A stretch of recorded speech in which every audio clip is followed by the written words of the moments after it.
Famer Michael Irvin and Drew Pearson. Please welcome to the breakfast table, Dallas wide receiver, one of the best in the business, Mr. C. What's up, CD? What's up, CD? How you doing? What's going on? Hey, I appreciate you joining us. Now, we'll talk about you and how good you are in a second, but I want to talk about your quarterback, Dak Presscott. He started off the season on fire, but his season was shortened, though. He went down in week 5 up against the Giants. Now, how is he doing? Have you talked to him? And do you anticipate him being part of the Cowboys' long-term plans? He's definitely doing great. Obviously, hate to see him go down against week 5. I think I want to say New York Giants, but I keep in tabs with him. Pull up to his house every now and then. We kick it, and it's great to see him walking again. Obviously to see him go down, it was tough for us to see, but God gives his toughest challenges to the strongest soldiers, and we trust that Dak is going to take it in consideration and use this as fuel for next year. And as far as for the future, I do plan on seeing him with us next year and for the long run. He gives his toughest challenges to his strongest soldiers. We love that, and we love hearing that Dak is up and walking around and feeling better. We would love to see you guys be big next year, CD. There was a lot of hype surrounding the 2020 Dallas Cowboys season, but even before Dak went down, you guys were slow out of the gates. It's America's team. We work here for the NFL. We'd love to see Dallas do well. It's fun. It's cool. When you look at next season, what should we expect to see from the 2021 Cowboys on the field? Definitely want to see 6-10. We obviously felt like we let ourselves short, if you will. Just as you said, we just had as much excitement just as well as y'all did, and just going into the season and the way it went down, you hate to see it, but it's all part of it, and we know that. And then as far as in the NFL, it's a tough game. A lot of guys want to be great. A lot of guys want to stay healthy, but obviously that's not the case. And for us as a team, we kind of took a blow on the injury bug, if you will. But going into next season, we're looking forward to staying better preparation and staying healthy. It feels like a lifetime ago, CD, but it was less than a year ago. We were at the Combine, and you had that ridiculous one-handed catch that we showed on this show about 400 times over the next few weeks.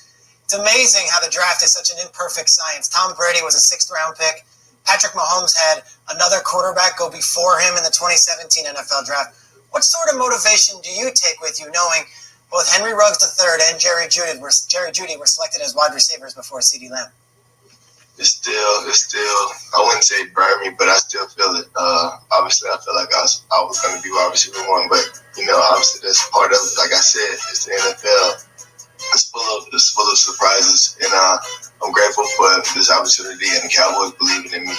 And I'm definitely with that being said, I'm going to give them my best foot forward. I'm going to, every Sunday, go out there and perform my absolute highest to the best of my ability. And I enjoy it. I enjoy being on this team, and I enjoy playing the games. And man, I can't wait till next season already. So.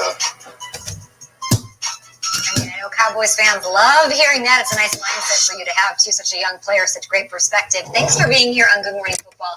Let's talk Super Bowl 55 a little bit here. A lot of playmakers at the wide receiver position on both sides. Which team has the advantage when it comes to pass catchers? Oh, I don't know. That's a tough one because both. Here we go, guys. Super Bowl Sunday. Yeah. Super Bowl Sunday. It almost doesn't even feel like Super Bowl Sunday. This is probably the first Super Bowl that I don't have anybody over, company over, everybody eating wings and pizza and, stuff like that. COVID-19 strikes again, it has punked the Super Bowl. So it's not too much you can really do. You still have to be mindful, social distance, all that stuff. Yeah. So I think we're just kind of riding solo today, and I'm just going to watch it. I don't have any expectations. I don't even know who I want to win. I'm probably shooting for Kansas City. Because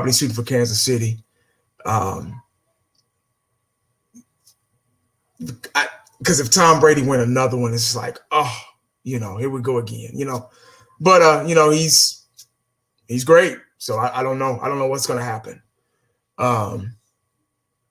It's crazy. But anyway, guys, hope everybody's having a good Sunday and safe Sunday. And I just wanted to kind of touch on some things real quick. There's been a lot of interviews and video makers talking about the Dak Presscott issue. Feels like we're getting close to a deal. They need to sign him, this and this and that. They need to do this. And I've been sitting back and watching. Just sitting back and watching and listening. And the Dallas Cowboys need to pay him. Just as simple as that. I believe right now that this is the time to do it. No more franchise tags. I don't even think Dak is going to accept the franchise tag. We don't even know that yet. He has until March 9th, I believe, to apply the franchise tag. If Dak Prescott accepts that, I know Dak and his agent want a long-term deal. Cowboys, they say they want a long-term deal, but they haven't done it yet. And I don't have the answers to that why. And but a lot of bigwigs are talking about this situation. Not just the fans. It's not just us anymore. You see what I'm saying? It's not just the fans. It's not just us. Now, the old school Hall of Fame players that have won Super Bowls, coaches, etc., are putting their 2 cents in. And the majority kind of rules. Now they're backed up against a corner. They had plenty of time to do this, years before. Dak should have had his contract a long time ago. Like Jimmy Johnson said, now it's higher. Now it's higher than what it is now today. So let me before I go there, I know y'all probably already saw Emmitt Smith's little interview right here, but let me let y'all just so I can get my 2 cents in. Let me let you know what Emmitt Smith, the statistically the greatest running back of all time, 3-time Super Bowl winner, could have been 4 or 5 maybe if Jimmy Johnson would have stuck around. But let me let you know what Emmitt Smith said. This video has probably been shown a million times all around the world. But I got to do it to prove my point. Everybody's point is different. You get what I'm saying? Oh, man, I already heard this. Okay, I get it. But everybody's different. Everybody's point of view is different. Everybody's opinion is different. So let me run this back real quick. I'm going to start right here. That's a good answer. Myself, I thought of Ingram, thought Dalvin Cook to a small degree, similar styles, but Mark Ingram obviously I think is the best mold ultimately. Getting to the Cowboys, if it isn't obvious, that's the team I cover for SB Nation. And obviously the Cowboys had a bit of a rough season, the injury to Dak Prescott. What do you see as, obviously somebody who had a lot of success with the organization, the biggest difference from those days to now? I host a podcast with Tony Casillas on our network, and he talks all the time about how mentality is different. So I'm just curious how you view that. I would agree. I think the mentality is different. I think the world is different right now. Most guys are so focused on building their social media network up, building their personas up. I'm not sure if performance really mattered to a lot of folks outside of folks who want to celebrate a 2-yard run or 2-yard catch or a knockdown pass that hit a guy in the back of his back, but you didn't knock it down. I'm going to celebrate anyway. Or overthrown pass, but you're going to celebrate anyway. So I see a lot of unnecessary celebration versus guys that are really focused on mastering their craft or changing the game or becoming a dominant force in the National Football League. I mean, you get that from Khalil Mack. You may get that from Aaron Donald. And the quarterback position, whether it's Aaron Rodgers or Tom Brady or Russell Wilson or someone like that, I mean, you get those. They are committed. But I'm looking for that from defensive ends. I'm looking for the Michael Strahan kind of guy or the Lawrence Taylor kind of guy or the Ray Lewis kind of guy or a Barry Sanders type or a Marshall Faulk type or Eric Dickerson. Or I'm looking for those kind of guys that's so passionate about the game. You know where they stand and you know that they're on a mission to do something very special. And that's every week. I'm not looking for the guy to tap out. I'm looking for the guy to keep going. Yeah, I mean, I think that's really well said. And I think the point about celebrations is one a lot of our readers and listeners certainly cling to. It's really frustrating. You know, Cowboys are down by 20 points, whatever. And, you know, celebrating something that, to your point, I mean, it's a first down that you think, you know, is something you've done well, but isn't. And even then, you're losing by 20 points. You know, let's keep a bigger picture here. And my father told me this one day. I celebrated after a touchdown in Memphis, Tennessee. And he told me this, he said, son, I don't want to see you do that ever again. He said, the great ones act like they've been there before. And at the time, I had to think about it. And as I thought about it, the question I had to ask myself is, do I want to do this or do I want to work on becoming great? I chose a different path. He said, you're going to score many touchdowns. And he was absolutely right. Literally, I mean, he was right. I scored 164 of them. So when you go in that end zone, act like you've been there before. When you make a big play, act like you've been there before. It's okay to make a big sack and get up and celebrate because you made a big sack. But every time you make one, it's not the same every time you make one. You make one to win the game, celebrate. But if you make one and you're down by 25, there's nothing to celebrate. Yeah. I agree. It's like, you know, when it's your birthday or something, it's like, well, what do you want, you know, for dinner tonight, Em? It's like, well, I want my favorite thing. And it's special because you only get it on your birthday when there's a special occasion. If you ate it every day, it wouldn't be a special thing. There you go. Somebody that I think a lot of fans view as the representation of the ideas you're talking about is Dak Presscott. And obviously the conversation around him is about his contract. What is, if you have to come to the most logical conclusion that you can for why he is not signed, what is that answer? Because that's the question every Cowboys fan has right now. The only answer I can give is the Cowboys are uncertain whether or not he's the future of the Cowboys. Outside of that, if he was the complete future of the Dallas Cowboys, they would be no bones about giving him a contract. Right. I mean, at the end of the day, Tony Romo, they was committed to Romo right off the rip. Right off the rip. And he came in and replaced Drew Bledsoe. And, I mean, he's not the biggest guy. He's not the most flashiest guy. And he's not the fastest guy either. And so, and he had his challenges. But there was a commitment to Tony Romo. There is not a commitment to Dak Prescott. And the Cowboys are leaving it open to everybody like us to question, to pick holes at it.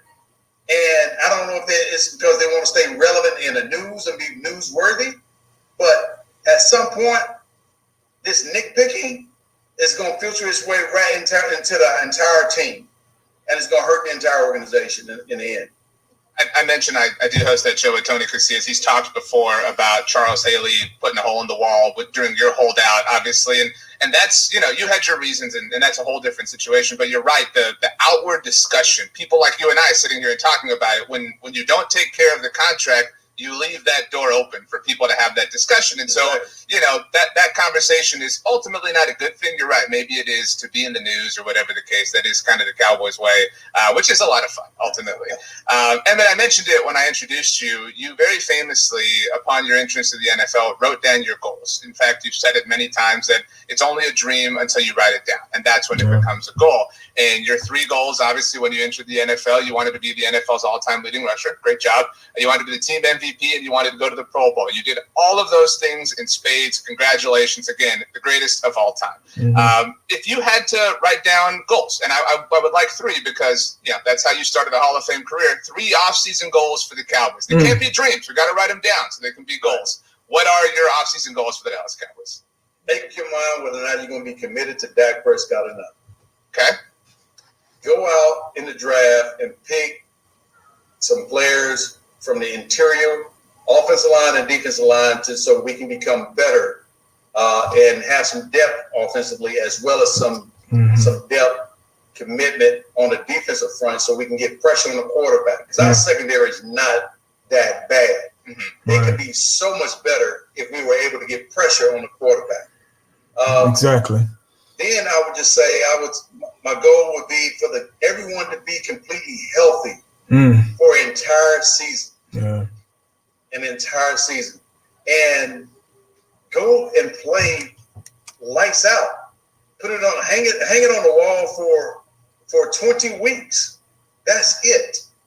And let's see where this thing ends up at after 20 weeks of football.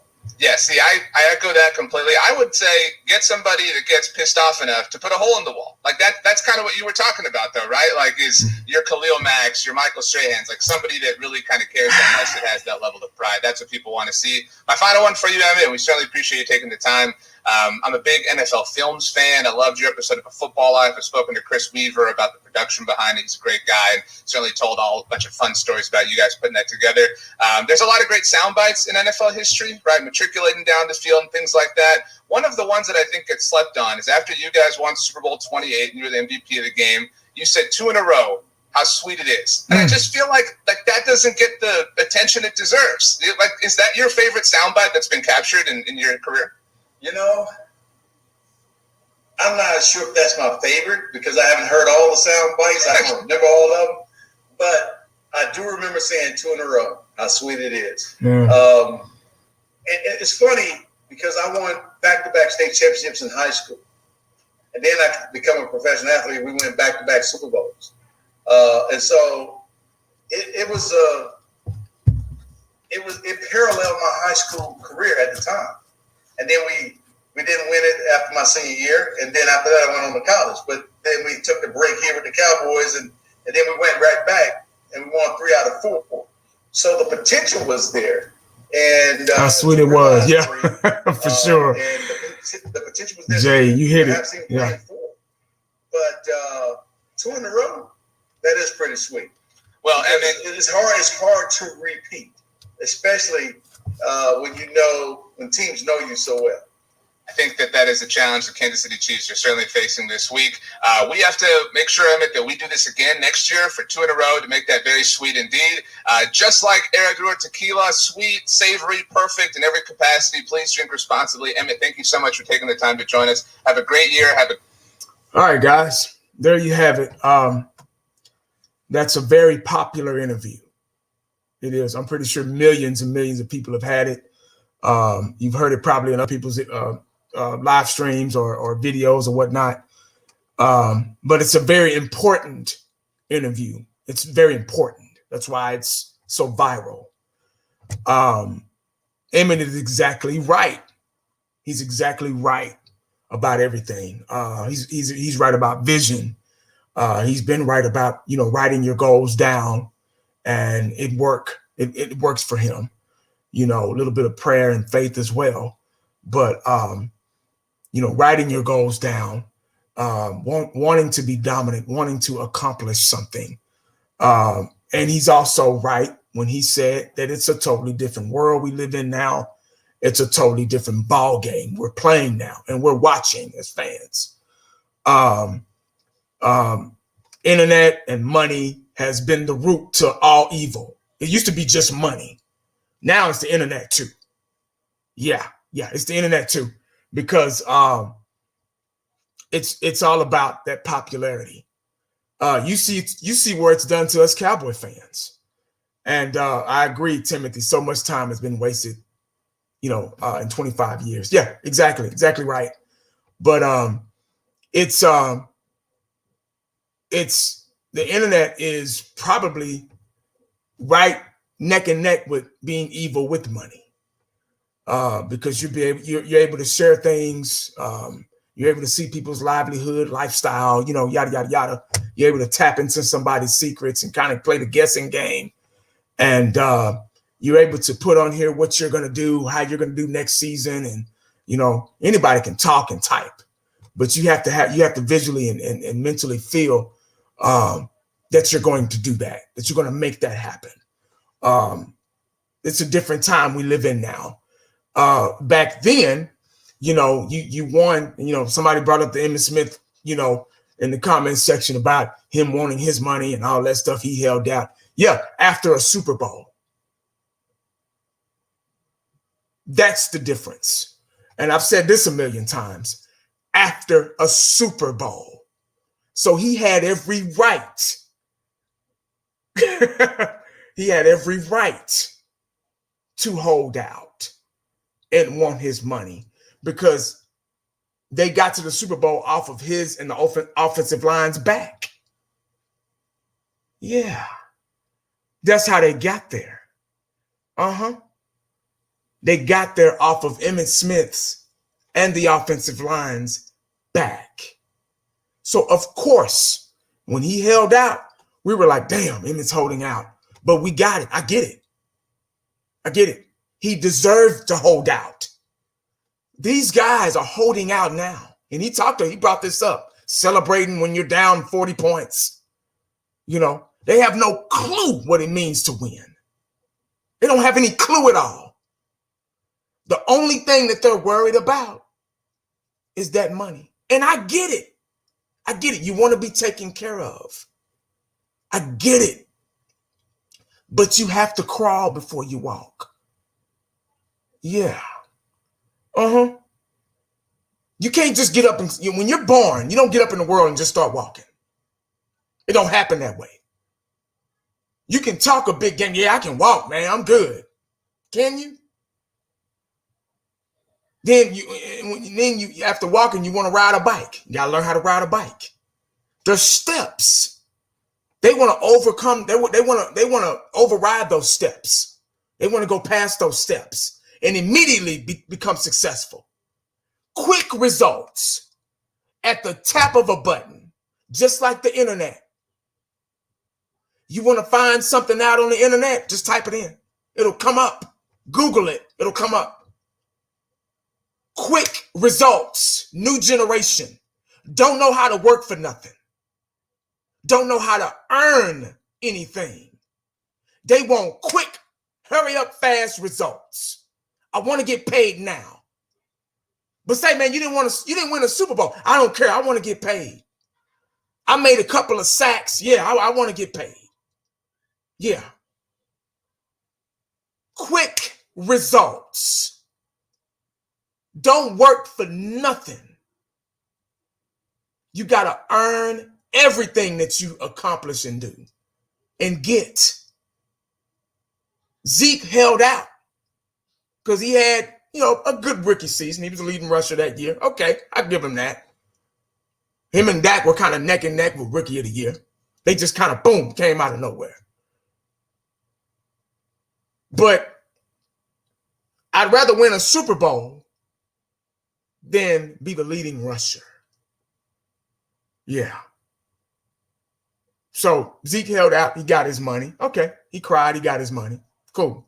What happened after that? Have we been to a Super Bowl? Or even close? Or even to the playoffs?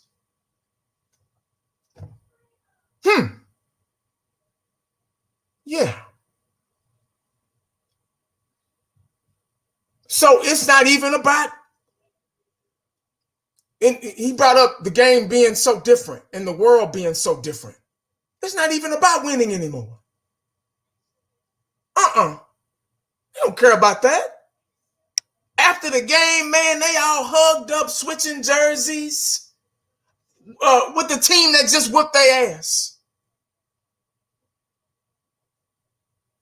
Man, please. I don't want to shake your hand.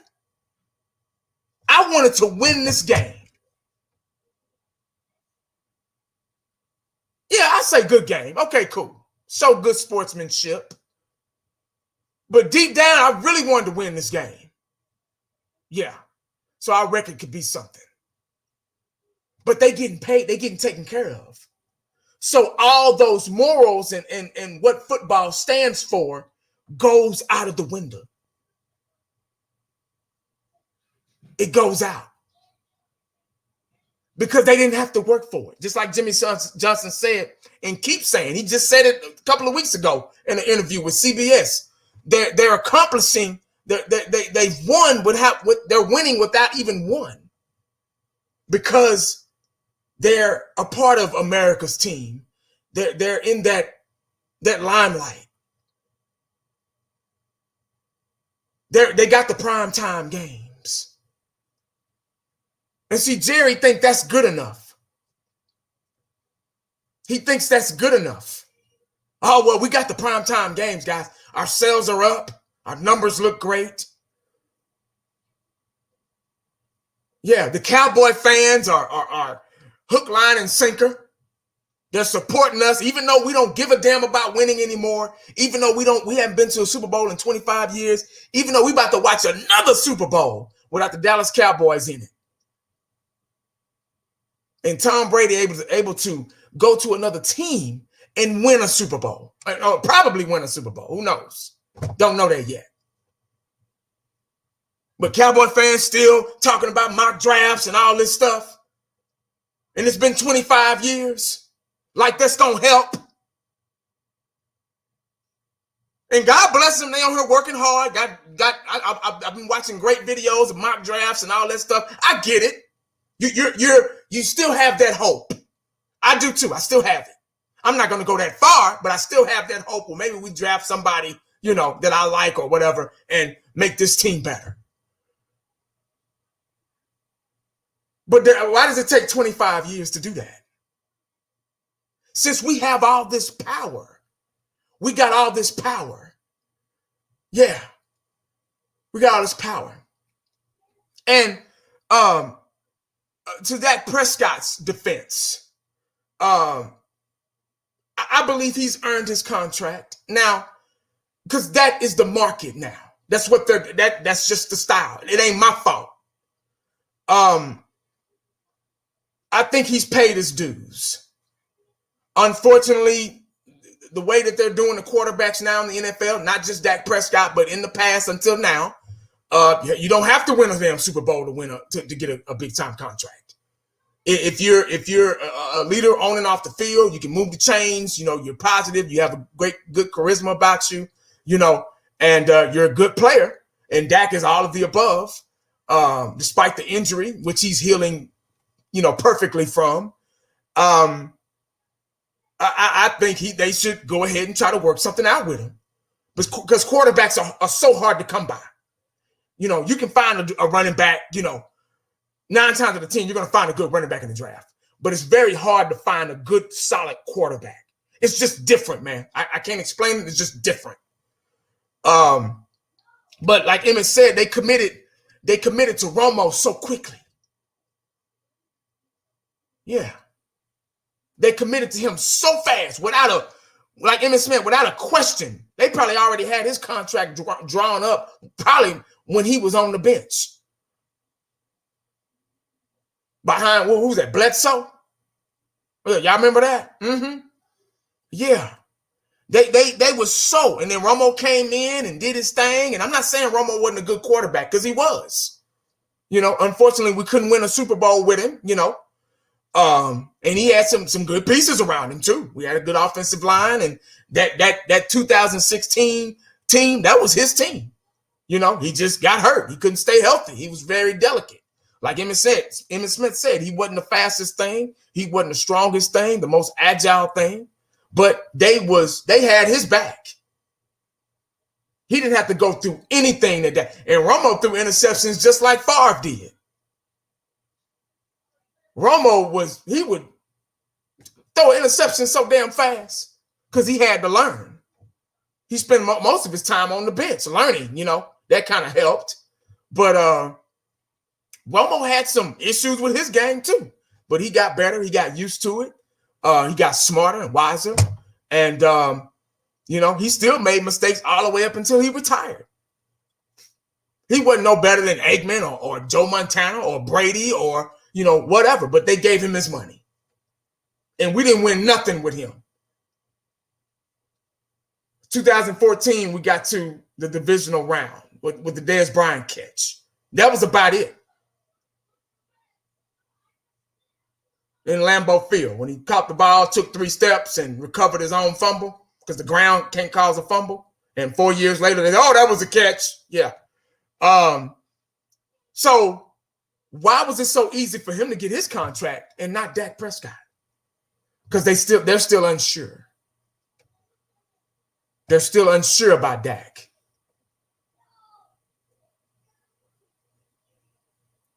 Yeah. What's to be unsure about? Y'all see what happened to the season when he went down. I mean, we had injuries all over the place before that, but it really went down. The life was sucking out of Cowboy Nation when Dak went down. But now, like the title of this video, he's probably going to get his contract before March 9th because their backs are up against the wall now. Because too many big-time wigs are talking about it now. You got Eggman talking about it, 3-time Super Bowl champion. You got Jimmy Johnson talking about it, 2-time Super Bowl champion. One of the greatest coaches of all time, in the Hall of Fame now. Probably would have kept winning Super Bowls if we would have kept him around. If Jerry wouldn't have scared him off. Charles Haley, Michael Irvin, Emmitt Smith, you know, Darren Woodson, Tony Casillas, all the guys that built this 90s team, put us back on the map of being America's team again. Now they're talking about it. And the majority rules. See, if you don't give him his contract, you're going to look bad. Yeah. And people are going to start questioning like, huh? And see, Emmett brought up the point, well, you gave Romo his contract, and he wasn't the greatest quarterback of all time. He got his money. What's wrong with Dak? See, now you're going to start looking bad. And evil don't like to look bad. Evil likes to look good in front of everybody. And behind the scenes, they can be assholes and all that stuff. But on camera, in the public eye, internet, all that shit, they like to look good. They like to look like they know what they're doing. And they've been thinking they've been knowing what they're doing for 25 years, and they really haven't. That's why we haven't been nowhere in 25 years. So is it that, like Emmett said, is it that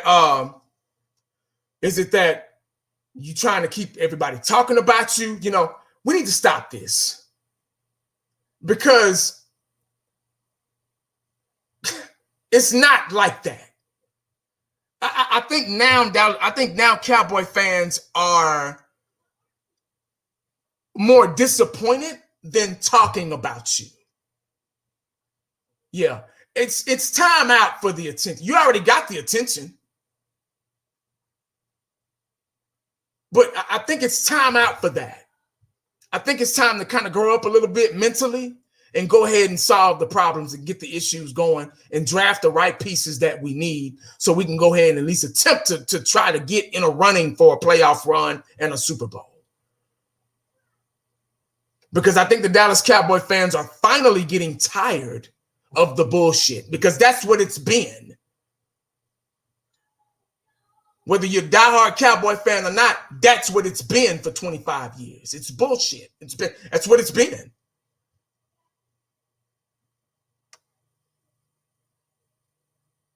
So just go ahead and let's go ahead and get this problem out of the way.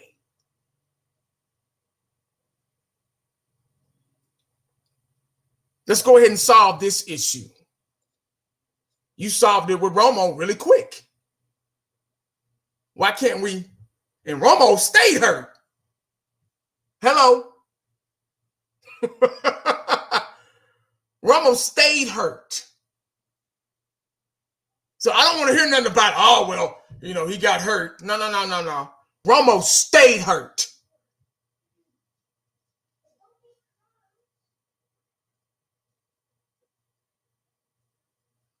So I don't want to hear that. So let's go ahead and get this job done real quick, you know.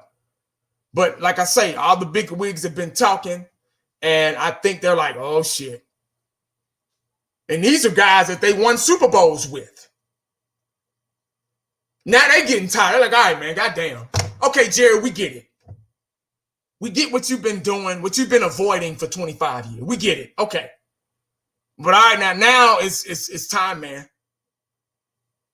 It's time to get rid of this ego. You're already rich. What else do you want? I mean, just let these guys, let the front office run this team. We get it. We get what you've done. We get what you've done with the brand. We've bitten our tongues. I've seen interviews with Michael Irvin and Dion and guys like that who really wanted to really say some stuff, but they really couldn't because they played for him and they don't want to hurt his feelings because he's put money in their pocket. He's financed them. He's bought their houses and cars and stuff like that. So they really don't want to say too much, but I can say it.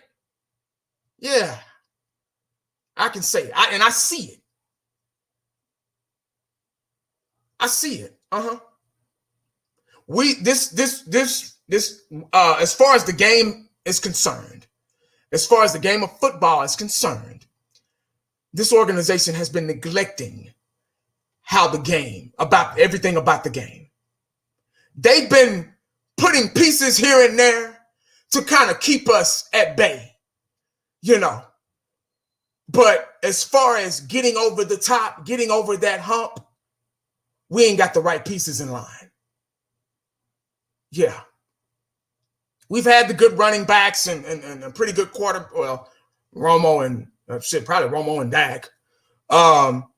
We've had good defensive guys here and there, good wide receivers here and there, you know, tight end, Jason Witten, you know, Hall of Fame guy, you know, one of the best offensive lines in football behind the Great Wall of Dallas with Travis Frederick and Tyron Smith and, you know, so on and so on, Martin and, you know, and to kind of keep us at bay.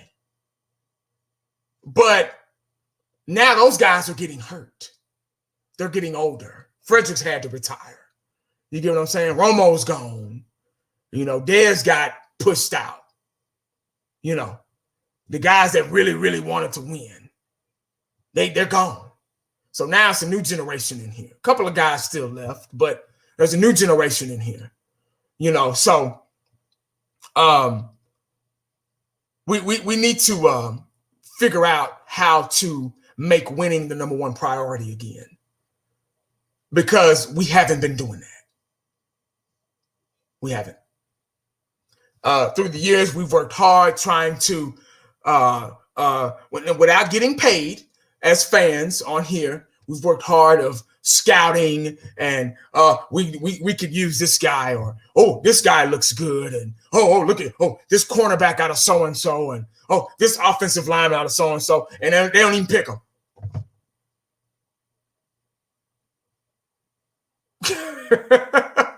CeeDee Lamb was a surprise. We were like, oh shit, we didn't even know we were gonna get CeeDee Lamb. We're like, oh damn, he's one of the best picks out of the draft. So is that another piece to kind of bait us in, like, oh, we got CeeDee Lamb? You know, you gotta think like that though. See, a lot of people think, oh, you just talking, man. You gotta think like that, man, because it's impossible to lose for 25 years unless it's calculated and set up.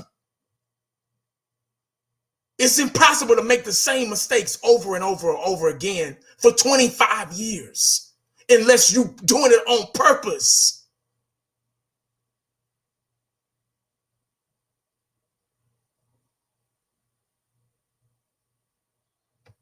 It's impossible.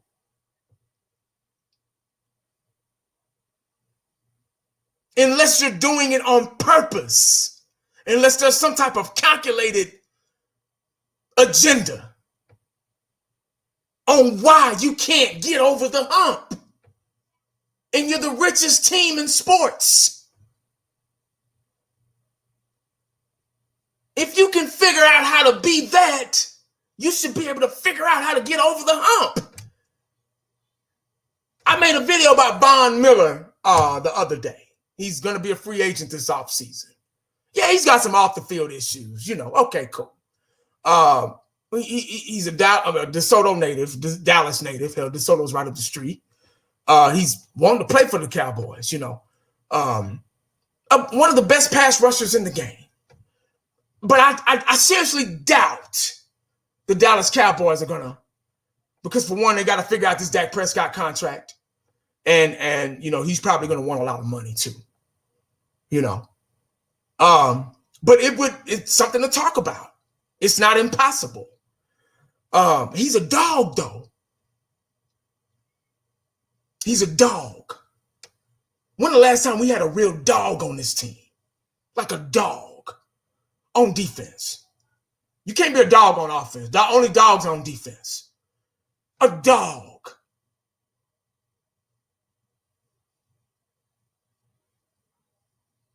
Yeah.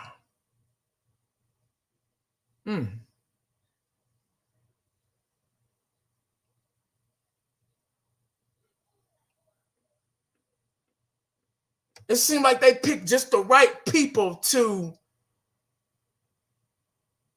you look at other teams and the players that they got, and you be like, And I get it, draft, people land in certain spots, people are not available. Okay, cool. Everybody drafts, But I'm just like, Why do we have to have this image?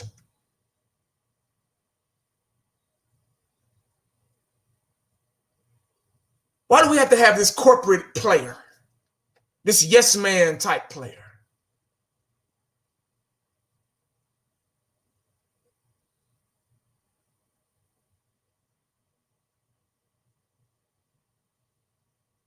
Yeah. Lots to think about with this team. Especially in 25 years. That's a long time to think. Yeah. That's a long time to think, man. A very long time to think. And every year, we get so excited. Bless our hearts. We get so excited about football. We got the Super Bowl today, and then that's it. This is all the football you're going to see until the fall, until they start talking about mini camp and training camp. Then we really get excited. Yeah, we really get our hopes up then. But once again, bless our hearts, we get sucked right back into it. Yeah, myself included, we get sucked right back into it because we love football so much, because we played it as kids outside, sandlot football, throw up tackle, Little League, Pop Warner, junior high, high school, college, some of us, we love it. And we love our team. And we get sucked right back into it. And we realize, I can use this channel to make money. I can talk about the Cowboys. Yeah. I'm selling t-shirts with their little emblem and logo on it. We don't even realize that we're just like them. Some of us. We're just like them. Because what does Jerry do? Gets our hopes up, says the right things. He's just like that old boyfriend. Remember that live stream I made a couple of months ago? He's just like that old boyfriend. He'll say the right things, draft a couple of some good guys. Yeah. And then start losing games. We'll be like, because that boyfriend will come back in the house, or that girlfriend come back in the house that done cheated on you all them years, and you accept them back, and they say the right things to get in the door, and you let them on back in, and you be like, all right, babe, okay, we're going to work on this. And then as soon as the season starts, she go doing the same, or he goes doing the same shit that he did to get thrown out the house. And you're like, God damn, don't I look like an asshole? Don't I look like an idiot, a fool, a jackass? Yeah. So that's what he does. That's what they do. That's what that brand does to us. Spring training and all that stuff, and training camp, and when the fall come around again, it's that old girlfriend knocking on the door.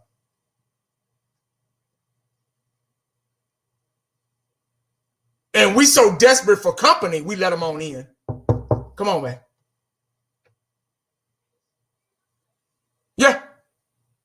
Come on in. I got tired of being by myself, so come on in.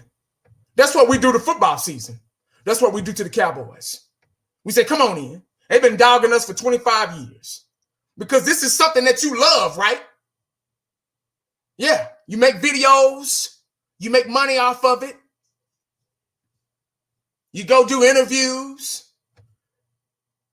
live streams, film sessions. Yeah.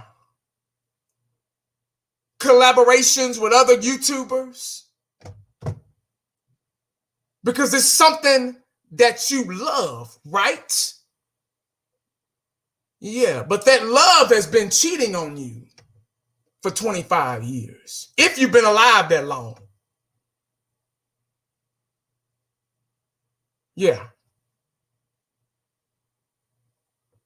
Yeah. It's been cheating on us for 25 years. So what do? As Cowboy fans, we go along with it. Because we just hope maybe this year be something different. It's a gamble.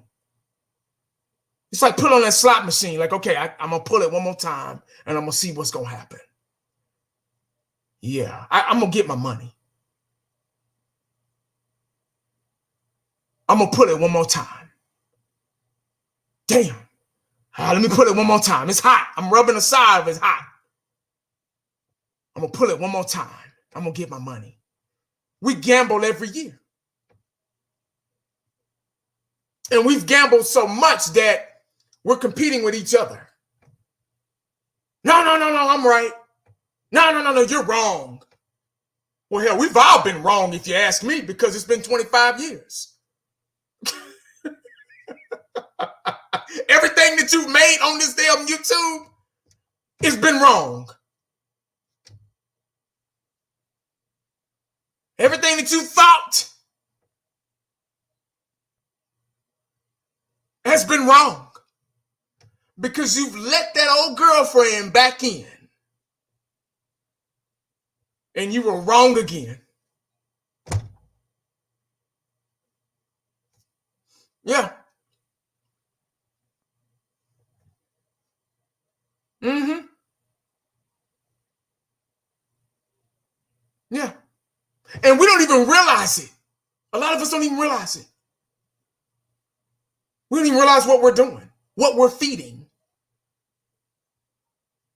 Because the Cowboys do it to us. Now, the cats on YouTube are doing it to y'all. They're doing the same thing the Cowboys are doing. Hey, look at this live stream, guys. Look at this film session. Look at this story I found. Whoa. Yeah. Doing the same thing they're doing, just on a different level.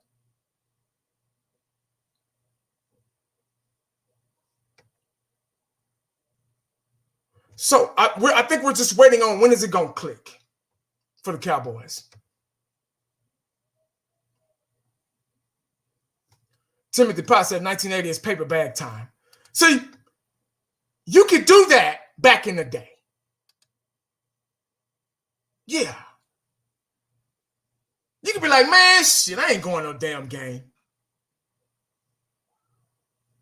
Why not, man? Why you not going to a game? Man, because they sorry. They a bad representation of this city. I ain't about to go there and look bad.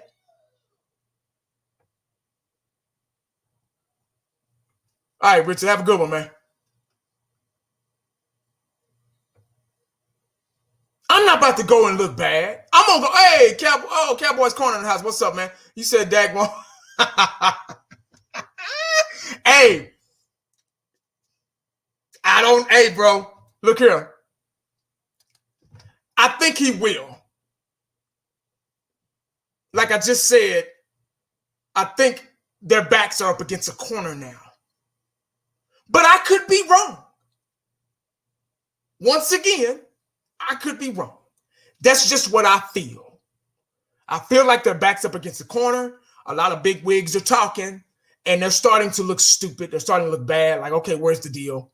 Okay, whatever. But it's, I think,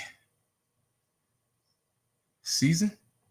But like I was saying, Cowboys Corner came and threw me off. You can't do me like that. I'm not all there up here. But yeah, man. We fall for it every time. And it's just it's really sad. It's really sad. Where it's gone. And I remember the Super Bowls in the 90s. I remember skipping school to go to the parades. And a lot of the younger generation Cowboy fans and fan base guys, they probably wonder why. Oh, he said it's I think season. Oh, okay, yeah. It's the I think season. Damn right, bro. Yeah, it is. But they're probably wondering why, we support a team and stuff like that. Oh, my fault. It was the paper bag thing. Yeah, you could do that back in the day.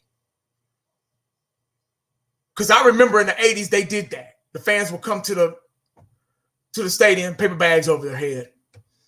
It's empty, thousands of empty seats. They just weren't going to support something that didn't support them. You get what I'm saying? They weren't going, but see, now we support wrongdoing now. Now as fans, as people, and that's why Emmett said it's a different way of life now. It's a different game. We support wrongdoing now. We support these silly ass Cowboys and this silly ass owner that's making these silly ass front office mistakes. We support it. We're all for it. We're like, yeah, but I'm a Cowboy fan. I'm diehard. We support every bit of it. Yeah. If you're a diehard Cowboy fan, like myself, I'm including myself with it. We support the bullshit, the BS. We support it. Just put yourself in I support BS.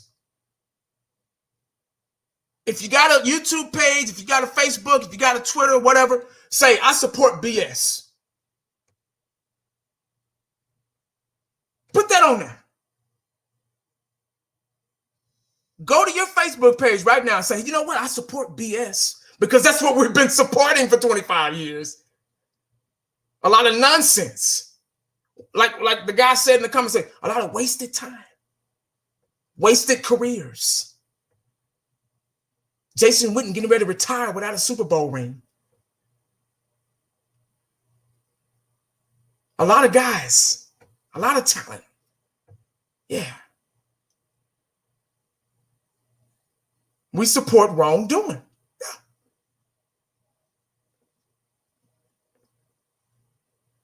If it ain't wrongdoing, what is it? Somebody say, oh, we're just in a rebuilding process. We're in transition. For 25 years? Somebody that'll justify. There's somebody out there that'll justify why the hell they've been supporting bullshit for this long. So they won't look bad. Well, I'm a diehard Cowboy fan, man, and I just like the Cowboys, and I'm positive, and shit. It's just a rebuilding process, man. For 25 years, we've been rebuilding.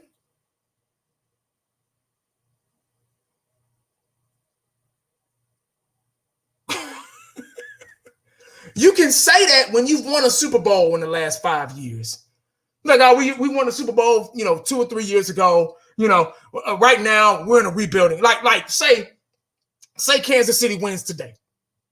Say they win the Super Bowl today, and then they lose some players to free agency and stuff like that. And that it happens. It happens. And then you don't see them in the playoff for a couple of years. You can ask Pat Mahomes, be like, "Hey man, Pat Mahomes, y'all been in Super Bowl two? Y'all won Super Bowl 2 times in 2 years in a row. What happened, man? You know what, man? We just in a rebuilding process now." He can say that. The Kansas City Chiefs can say that. But you got some Cowboy fans out there in the organization say, "Well, we're just going through transition, dog." For 25 years? What are you saying? That don't even make sense.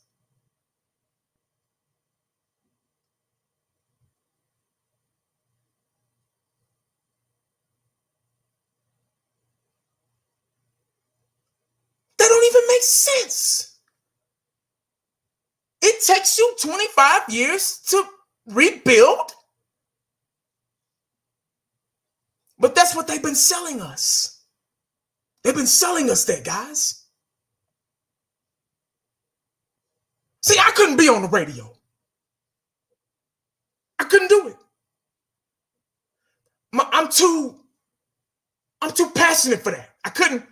They fired me that first week.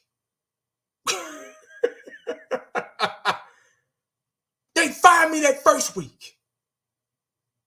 I couldn't be on the radio. I couldn't do this for a living. I wouldn't last long. Because I'd be digging. That knife would be cutting deep. I'd be on I had somebody on the operating table and be like, "Oh, okay, we're removing this tumor. But wait a minute, there's something underneath here that needs to be looked at." And then the other doctors would be like, "No, man, don't worry about that, 1980. We're just removing the tumor and we're just gonna patch him up and get him out of here." No, man, but there's something underneath here that doesn't look right, man. We gotta check this out. I know 1980, but it looks bad, but we just gotta remove this tumor and we're gonna, patch him up and just move him out. Don't worry about that. But they're gonna be back in a month or so with this issue right here underneath the tumor.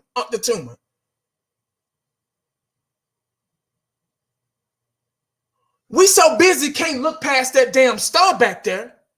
We can't look underneath and see what's really going on.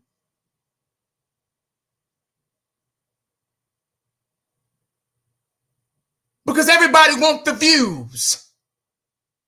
Everybody wants the donations. All the radio stations want the ratings. Because it sells. But then they be wondering why we don't win.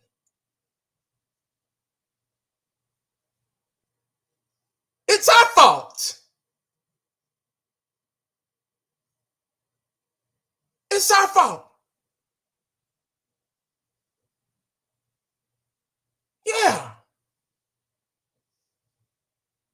I could if I was on 105.3 The Fan or whatever, man, they'd have me on for about 30 minutes. They cut me short.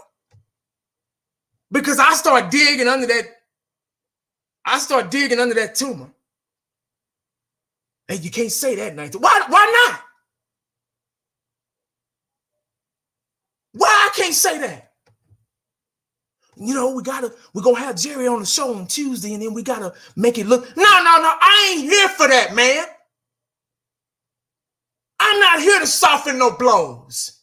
That son of he need to hear what's going on with this team. But they don't want to lose no contracts and no show. Money has been a root to our loot. We are the reason why. Because we support wrongdoing.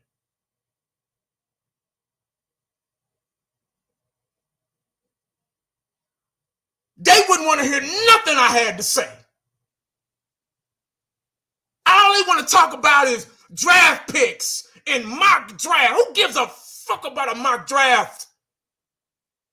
Has that helped us in 20, 30 years? Hell no.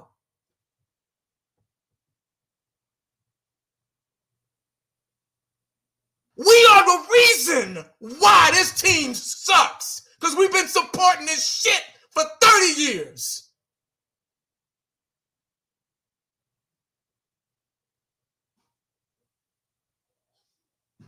You can have all this shit in the background and giving away these donations and these prize jerseys and sending them to people. Has that helped this team win?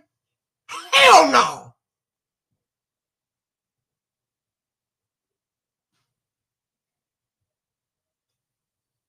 And if you don't like what I'm saying, I do not give a damn. But I wouldn't, like somebody said in the comment section, I wouldn't last 30 seconds on 105.3 The Fan. Because they wouldn't like what I really, because I can say something. I don't work for the Cowboys.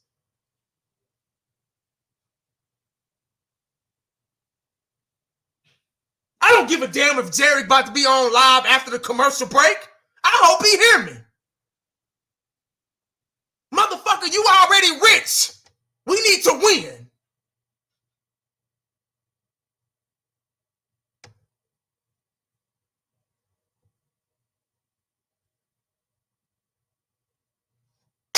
That's why this organization sucks. Action reflect leadership.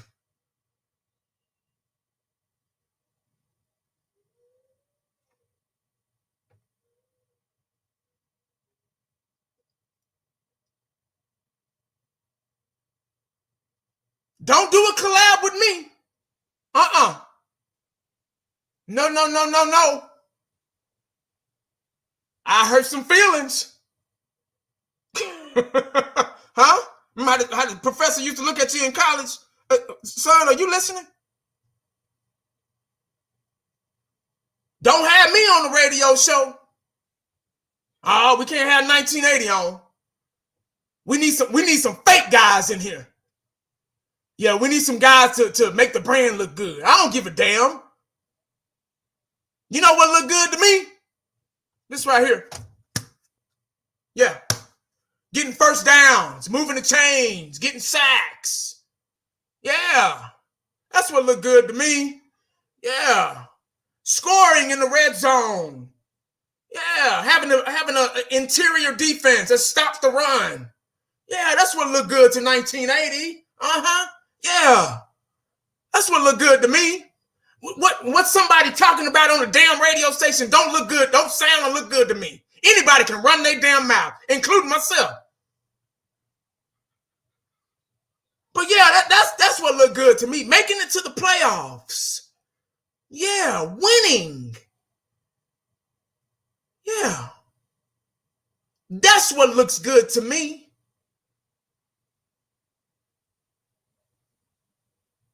Yeah. Getting the right pieces here, getting some dogs here, having passionate players on the line.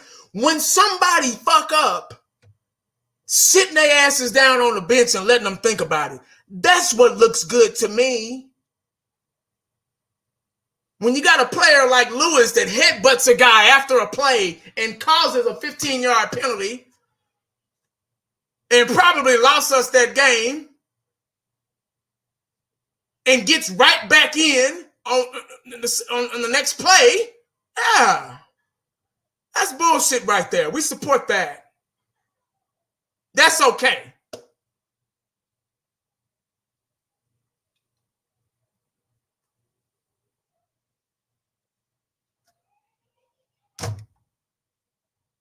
Yeah.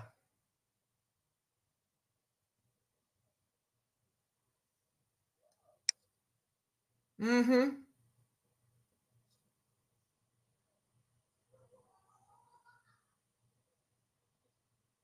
We're the reason, guys. We're the problem. We are the problem. And we don't even realize it. Because we can't see past that.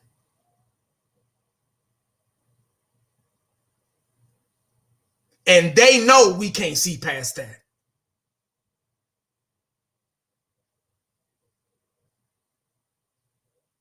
we can't see past that.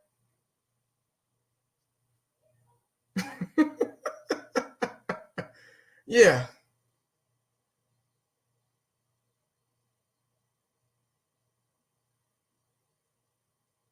We're the problem. Our fan base.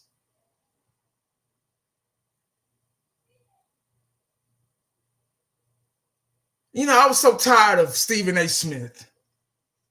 I still don't like him. But he always talks about the fan base. Yeah. How delusional we are. Yeah. I can't stand Stephen A. Smith. Shannon Sharp. I respect Shannon Sharp as a player. Hall of Fame guy, Super Bowl winning guy. Respect him. Anything else? Nah.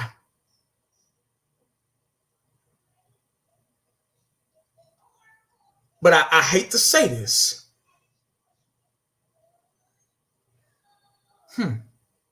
But I'm not saying that they're right, but I see why they say it, the things that they say. Yeah. That's all I'm going to say.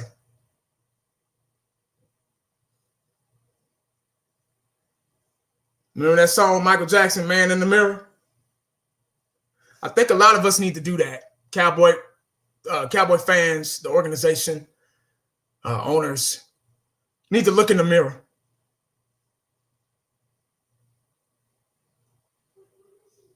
Can you honestly say you've done a good job by your team? Can Jerry Jones honestly look in the mirror and be like, you know what? He probably can know, because his way of thinking. Because it's all about that money and revenue and, you know, putting butts in seats and all that stuff and selling this stuff, being the richest organization. That's probably his way of winning. Why do we love that so much?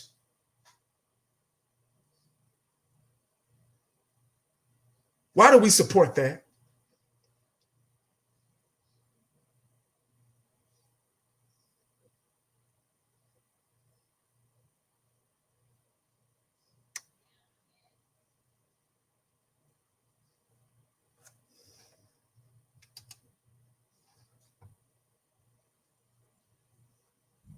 Yeah. Exactly right, Robbie. Exactly right, brother. I love listening to him talk. I can listen to Jimmy Johnson talk all day long. Yeah. Jimmy Johnson, Michael Irvin, guys like that, I can listen to them talk all day long. And they have a winning, you know, Jimmy Johnson had an interview a couple days ago, about a week ago, maybe earlier this week on CBS, and been saying the same things I've been saying. I'm pretty sure he said these things a million times. And he said that the player, let me see if I can find it. Let me y'all bear with me. Let me see if I can find it.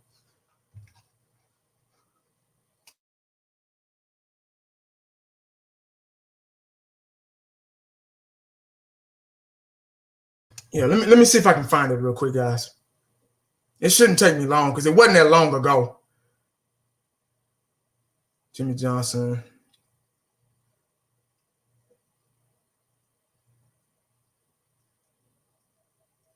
I think it was right here.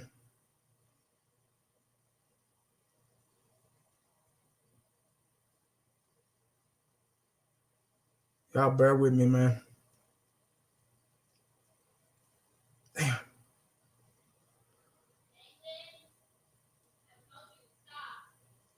Y'all bear with me, man. I had it.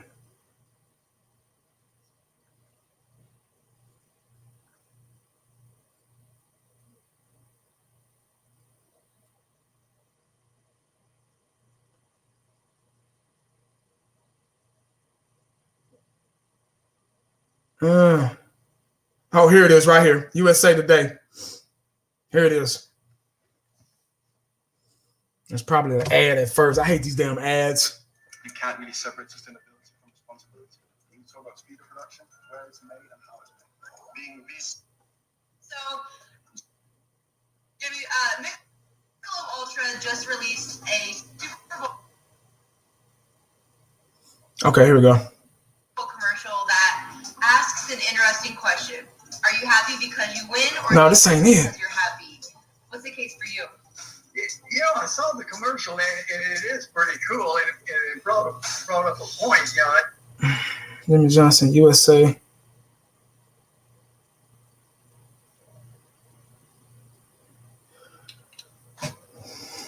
You said we're not even close to being ready. Yeah.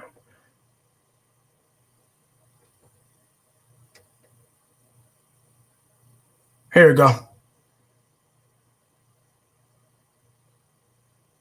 Oh, that was it. You can't really separate sustainability from responsibility. Sorry, guys. So, Jimmy, Michelob Ultra just released a Super Bowl commercial that asks an interesting question. Are you happy because you win, or do you win because you're happy? All right. What's the case for you? I got Kansas City. I got Kansas City. Are you happy because you win? Do you win because you're happy? And as a coach, I knew I was a much better coach when I was upbeat, positive, and happy. And so I enjoyed the commercial. And plus, Michelob Ultra, 95 calories, that keeps me fit. We all need that. So there's been a lot of talk about Urban Meyer making his transition from college to NFL, and you're a staple of success for that transition. Here, I mean, fast forward. Well, that's just one step. Just Get done, and what should each side be willing to maybe compromise to make this happen? in all honesty, I don't know that they are stubborn. Jerry was never a problem for me. People said he meddled. He really didn't meddle. He delegates extremely well. When it comes to money, now he's on top of that. He is the best businessman I've ever known in my life.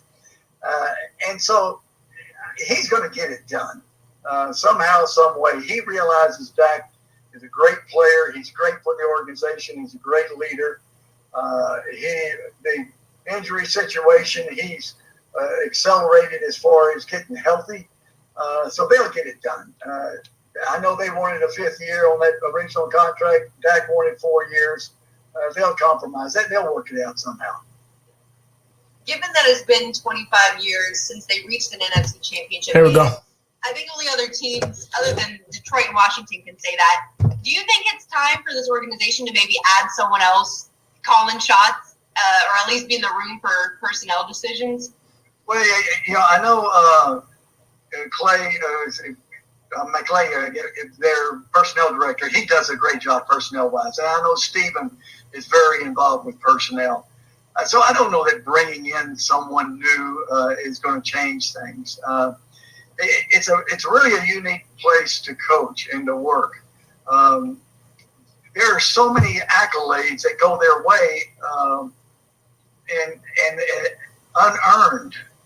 Troy Aikman and I talked about it. It's such a tough place because a lot of those players walk around like they've got Super Bowl rings on, because that's the way the public and throughout the country they are treated. They're treated like, hey, you just won the Super Bowl. But in reality, they didn't even make the playoffs. And so the coach has got to be a hard line, no nonsense type of guy. And sometimes he's got to combat that. He's got to bring them down to earth and say, hey, you haven't done anything yet. You've got to win it on the field before you start getting all these perks. How do you feel about Mike McCarthy? Do you think he is that guy for this team?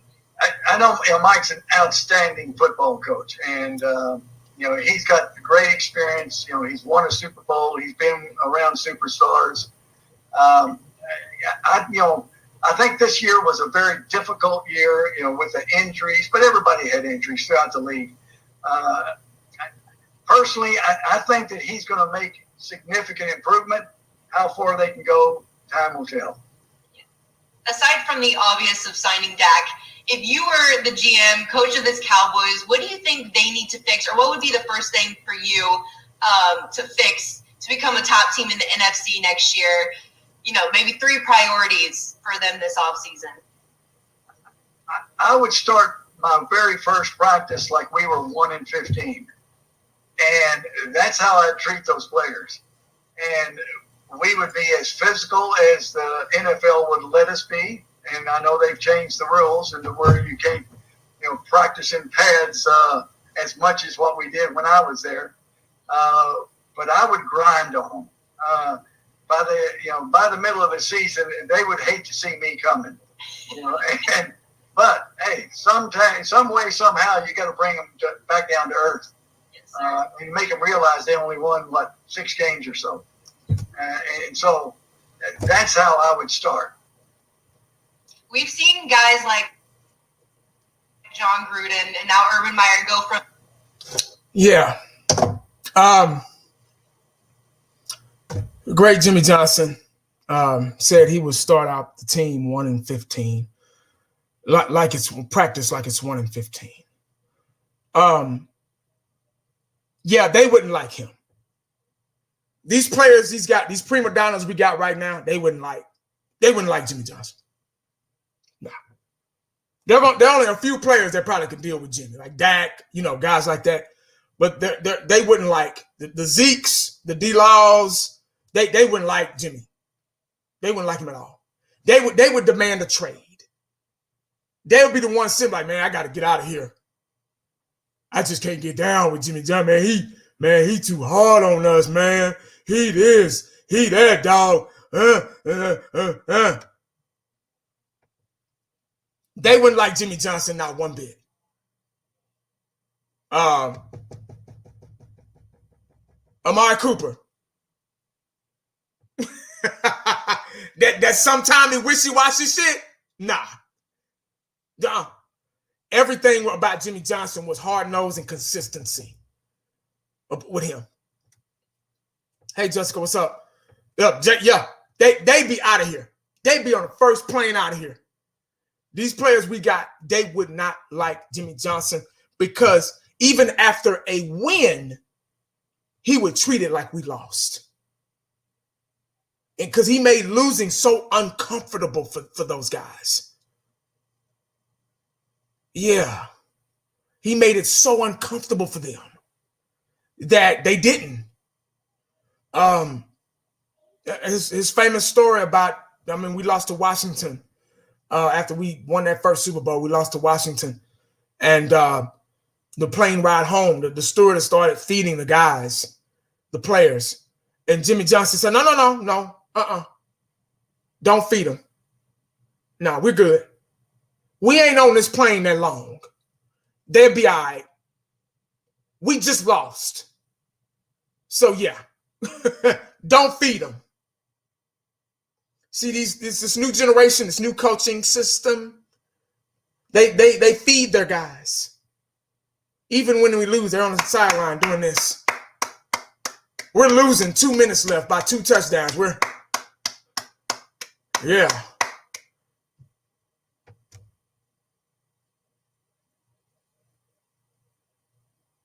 Wow.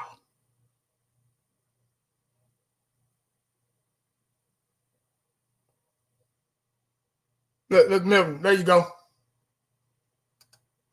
Nate Newton said, I didn't know whether to look up or down or speak. Yeah.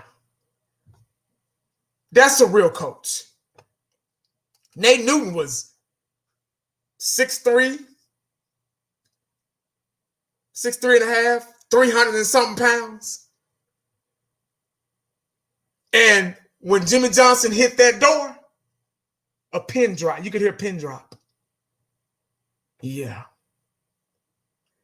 That's the difference between the team we had, how life and football used to be, than how life and football is now. And I say life now because we, like I said earlier, everybody support wrongdoing now. it's okay to support wrongdoing. See, back in the day, if you did wrong, you got penalized for it. People wouldn't hang around you. They didn't want nothing to do with you. But see, now the world is so jacked up with negativity. People, you could do wrong, people support you. Yeah. Yeah. So we've been supporting wrongdoing for 25 years. That's what I was talking about earlier. Uh-huh.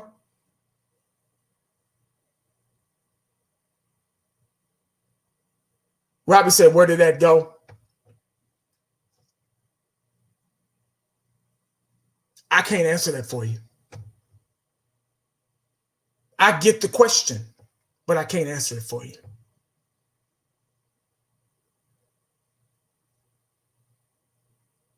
That's too much like right. That's too much like winning. That's a recipe for winning. Jimmy Johnson had the right recipe to win.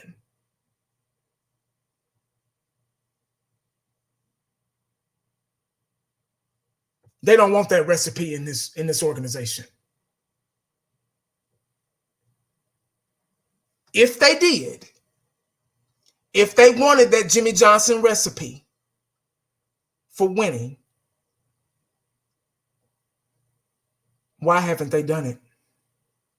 If they got all this pull, all this power, richest team, America's team, all the primetime games, everybody wants to play for the Cowboys. Why haven't they done it?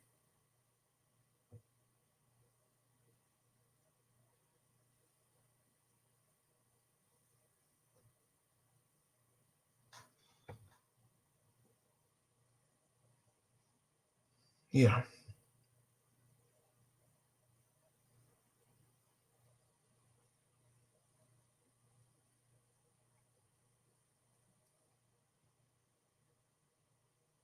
When I saw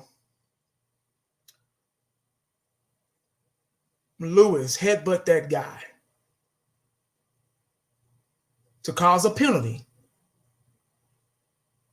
and I saw him get right back in the game after that,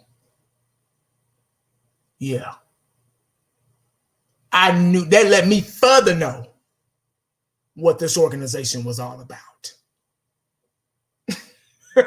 Yeah. That answered all my questions, all my concerns. Yeah. When you see guys fuck up to make such a horrible mistake that maybe cost us a game and they still out there,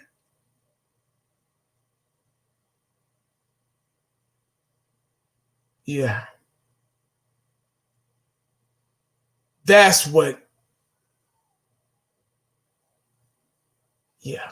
That's what let me know what this team was all about.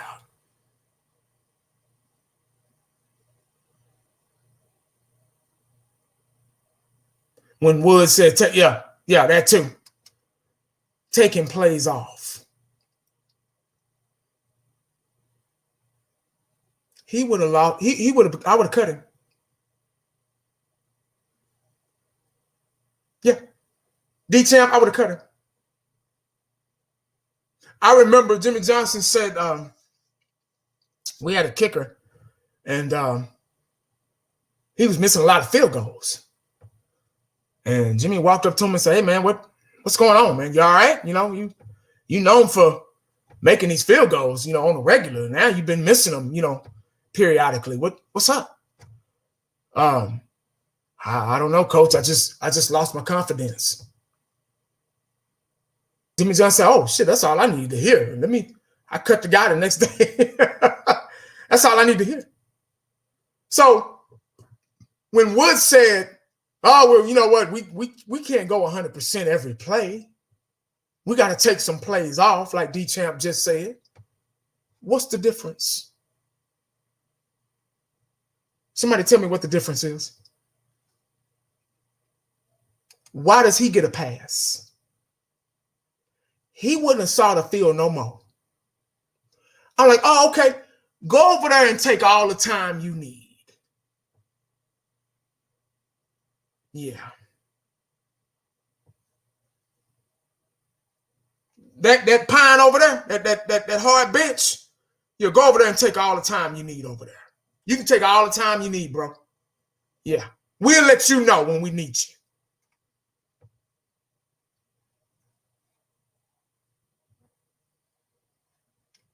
Blows my mind.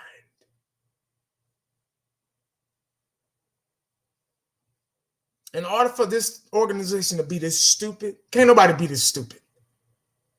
It has to be done on purpose.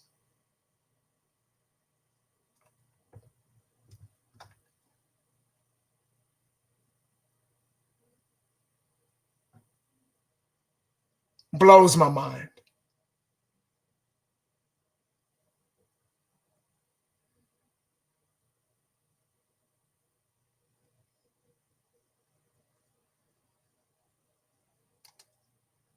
Retro Scotty, what's up, man? I was Cowboys fan 1980. To me, when Woods said that it means he lost the passion for the game.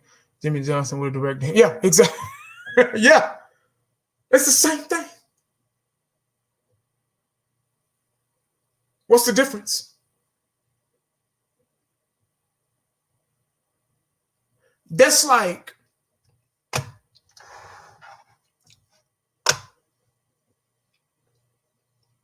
you walking off your job. You know bills are due. And you come home and tell your wife. She's like, what you doing home so early? I just didn't feel like working today. Well, you know bills are due. You got the light bill due and, the mortgage coming up and, just didn't feel like it. I didn't feel like going 100% today.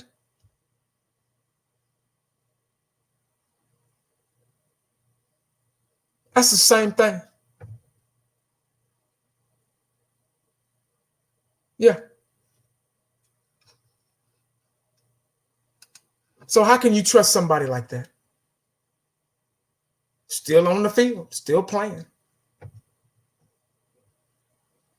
But that's what you get for not having too much stock, showing too much stock in your secondary because you don't have depth. So you have to go along with this ignorance. Oh, we don't have anybody else, so these are our best guys. Those are your best guys.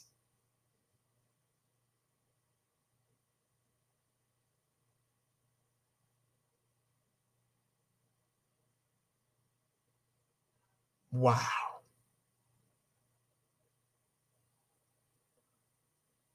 This organization needs work.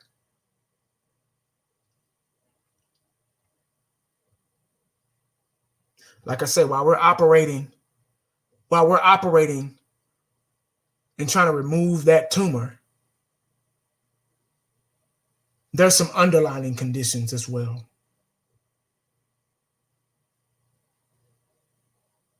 There's been a lot of people with COVID-19 and have been okay. But there's been a lot of people with COVID-19 that had underlying conditions. See, those underlying conditions were ignored. Yeah. And that's why they're not here with us anymore. And that's what's been killing the Cowboys for all these years, over 2 decades. The underlying conditions. Yeah.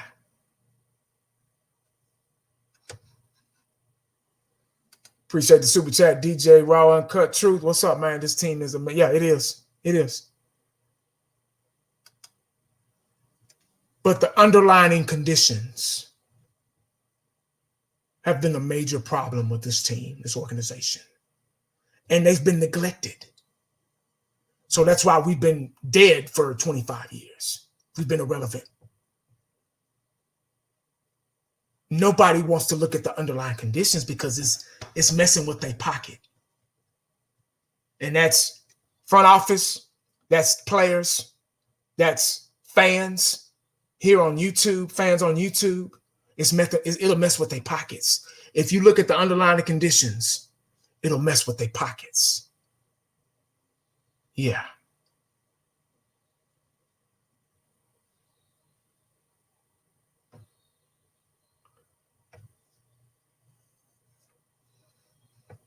underlining conditions. You know why Tom Brady and them in the Super Bowl in Kansas City? Because they've been vaccinated. Yeah. And what I mean by vaccinated, they're doing whatever they can. They've done whatever they can to make it in their power. Yeah. You don't hear about their owner, front office. I don't even know them. Don't care either. But guess what? They're in the Super Bowl because they vaccinated their underlying conditions. Yeah. Their fans can be excited, be happy today. Imagine how they feel. I haven't had that feeling since 95, so I forgot. I remember, but I forgot. At the same time, I know that's impossible, but I remember, but I forgot. Imagine their fan base today. Imagine Tampa Bay's fan base and imagine Kansas City's fan base. They probably got them butterflies. I remember in 92 having those butterflies. I remember the NFC Championship game in 92. We went to Candlestick Park and beat the brakes off the 49ers. And I knew we were the better team. And when we scored that last time, when Kmart got in that end zone, Eggman caught Kmart over the end zone and barely got in there, but he got in there. I started getting those butterflies because that was our Super Bowl. The Buffalo who? I wasn't even worried about them. Buffalo who? Like Charles Haley said, our Super Bowl was the 49ers. Ken Norton said, that was our game right there. That game was better than the Super Bowl.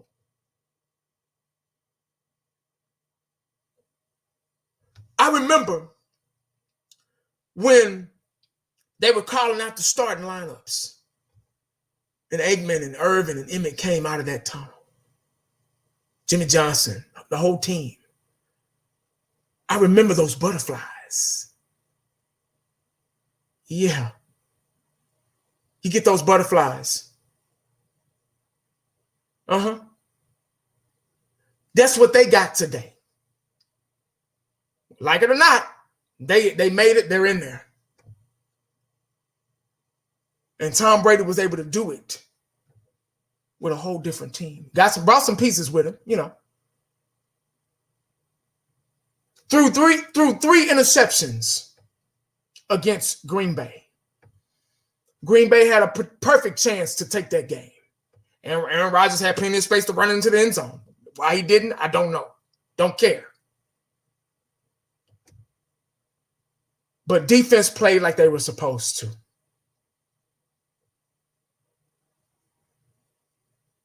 To take those 3 chances away.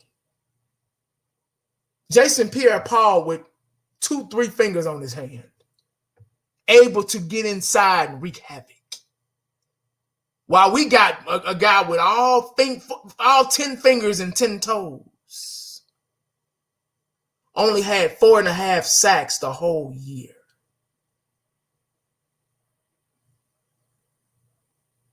Yeah. Wow.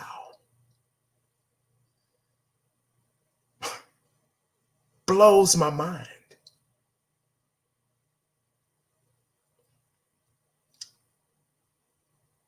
Yeah. So when we watch this game today,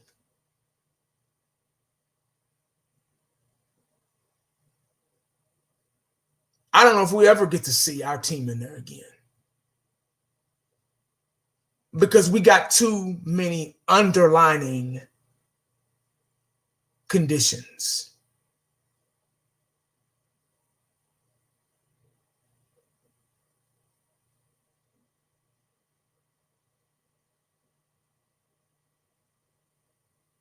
Former Cowboy players in the Super Bowl. CJ Williams said, I've never experienced it. God bless you, man. I'm apologize for them. I'm apologizing for those assholes. I'm sorry, man. But it's a beautiful thing. The Super Bowl is already a holiday. But just imagine your team being in it. You wouldn't even be able to sleep. I couldn't sleep the night before.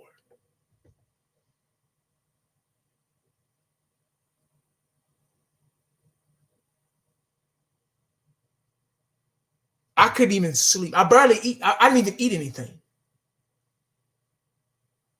It was like I was out there with them. Nervous as a cat. Former Cowboy players in the Super Bowl. I mean, player, who's that? Taco and Hitchens too, right? Yeah. That's why I want Kansas City to win. I believe Hitchens plays for them too.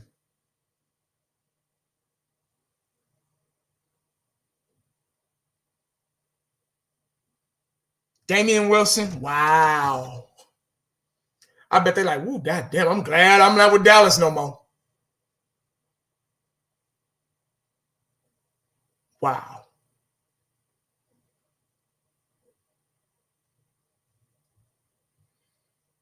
Yeah.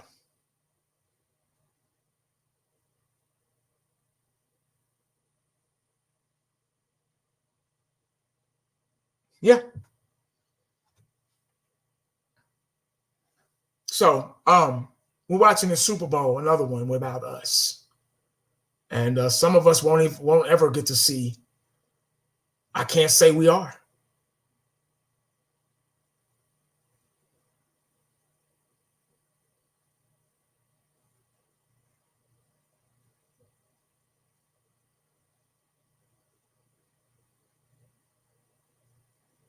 But as fans, we use this team. I get on here.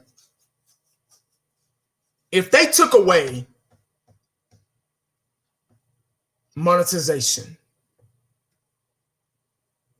if they took away us being able to make money off of this, which keep your day job because it ain't much.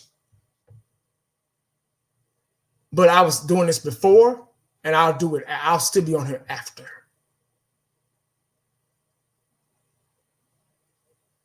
A lot of people won't say or won't do it.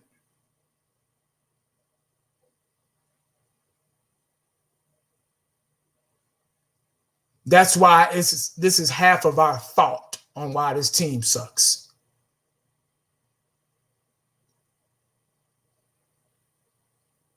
Oh shit, it ain't my fault, dog. I don't play for the Cowboys. I ain't out there playing. But you support it. We support it.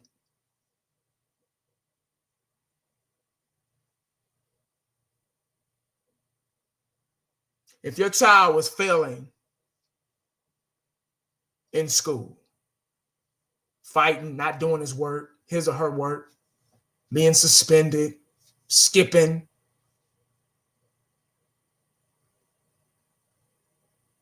somehow that's being allowed to happen. That's being allowed to take place. Nothing happens unless you allow it.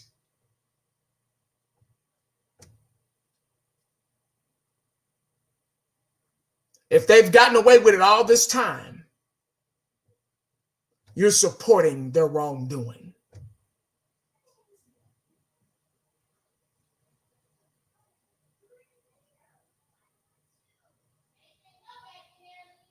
Yeah, so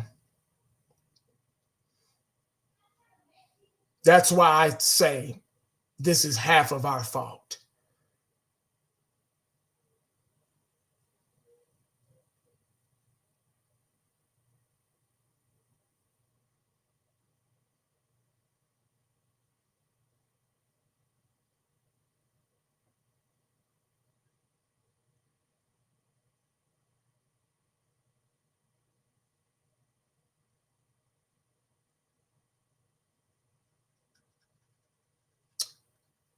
But what do I know?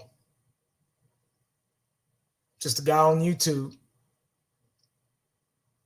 What am I talking about? Why listen to 1980? He only has 12,000 and something subscribers. Why listen to him? Let me go listen to somebody that has more. They may be in that category I've been talking about. More doesn't always mean better.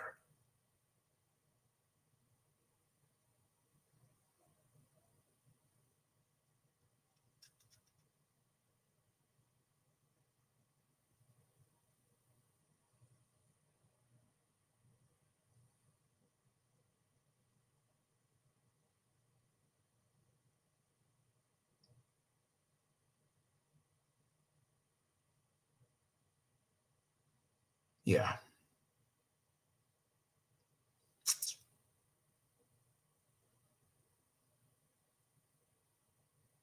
There you go, Robbie.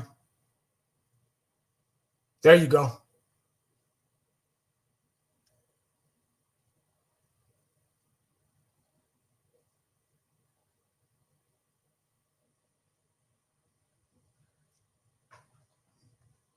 Will prosper, 83. Yeah, I feel you, man.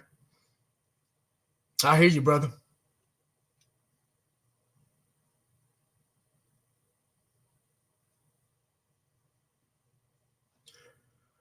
How did I feel? Raphael says, how did you feel after we lost in the NFC Championship game against the 49ers? Was that 94? Great question.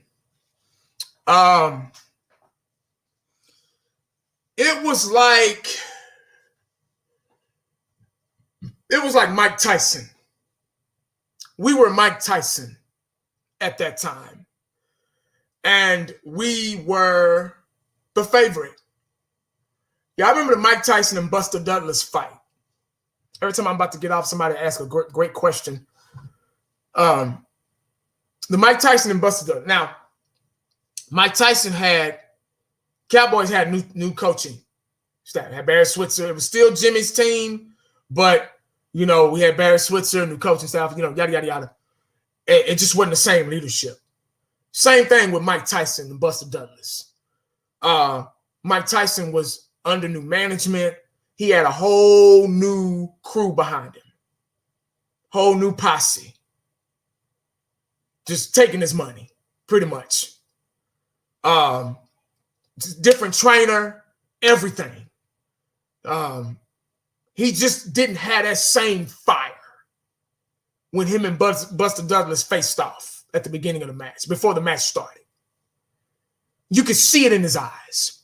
Because remember, Mike Tyson would beat you before the match even started by just looking at you.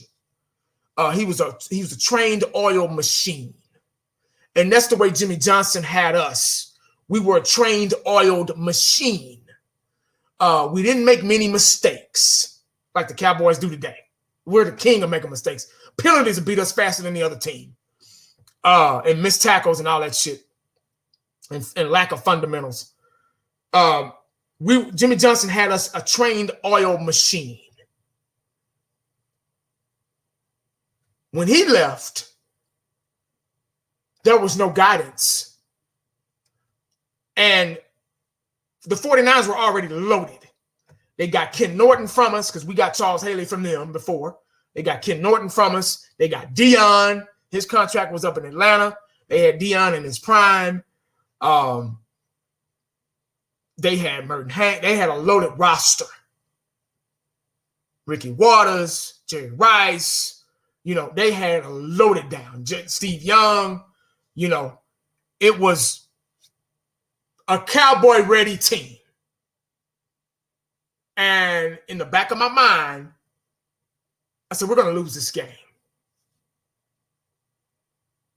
The first play I think it was an interception.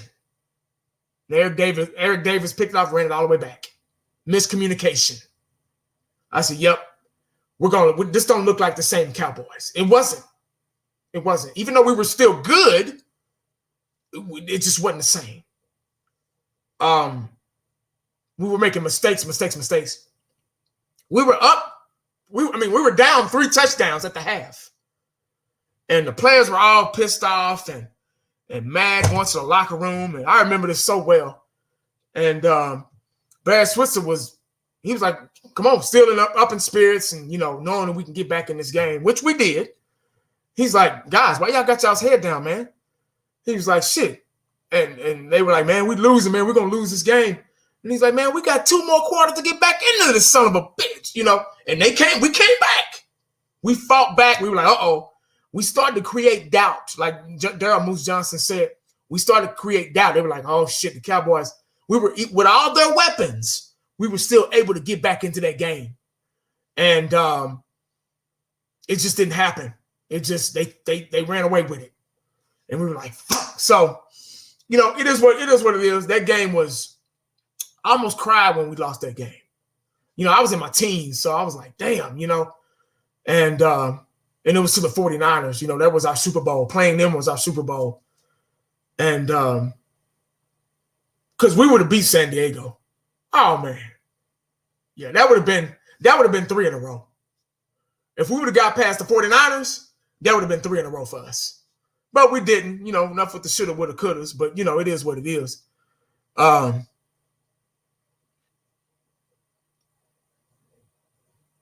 Yeah, it's I remember that. The following year was rocky too. 95 was rocky. That first game, it was against the 49ers at home here. And they came and beat us in our house. We were like, oh shit. We thought that was it, I think one of the plays I remember most, they had Dion, they had Jerry Rice lined up in the slot, and we didn't adjust. They kept Dion on the outside. They didn't have Dion, follow him, and they had Darren Woodson covering him, and he was far back, and Darren Woodson couldn't keep up, and boom, post route, it was it. That was over. I think it was a quick post, quick slant, and boom, got past the defense, touchdown. Sucked the life out of Texas Stadium. Never forget it. And we that was a rough year for us. We were winning, losing, but we some team had, I think it was the Cardinals that had to lose or something. No, the Cardinals beat the 49ers and knocked them out of the playoffs or something like that. And that's how we got in. And then we got hot. We got hot, in the playoffs, and we won the Super Bowl that year. We still had a lot of, but that was still Jimmy's team. So, we were still able to win. We were still able to win with experience. But guys, let me get out of here, man. I done ran my mouth for damn near 2 hours, an hour and 48 minutes. I appreciate y'all joining me, man, for the Super Bowl. Y'all enjoy the Super Bowl. I'll probably make a video afterwards. But enjoy the Super Bowl, man. Be safe. If you got people coming over, social distance. Super Bowl don't mean it's a vaccine for COVID-19. So trust me, this is how it spreads when people get together just because it's a holiday or, something going on. But appreciate y'all, Dennis. What you got? Retro. Yeah, even Johnson said it was the worst Western Championship game. They did come close. Yeah, 31-7 at the half. Yep. And we came back, but it just wasn't good enough. But guys, appreciate y'all joining me, man. Everybody in the chat. Thank you, Milton, Jared, Retro Scotty, Robbie, D-Champ, Timothy, Henny, Joe, John Jones, Raphael. Who else we got in here? Tony Palmer, Mosey, appreciate it. Will, appreciate it. Motivation, appreciate it. Everybody, man, everybody. Appreciate y'all joining me, man. Thank y'all. Enjoy the Super Bowl, man. Go Kansas City. Make sure you stay cowboyed up and prayed up because you never know what the day is going to bring you. Holla back. I'm out.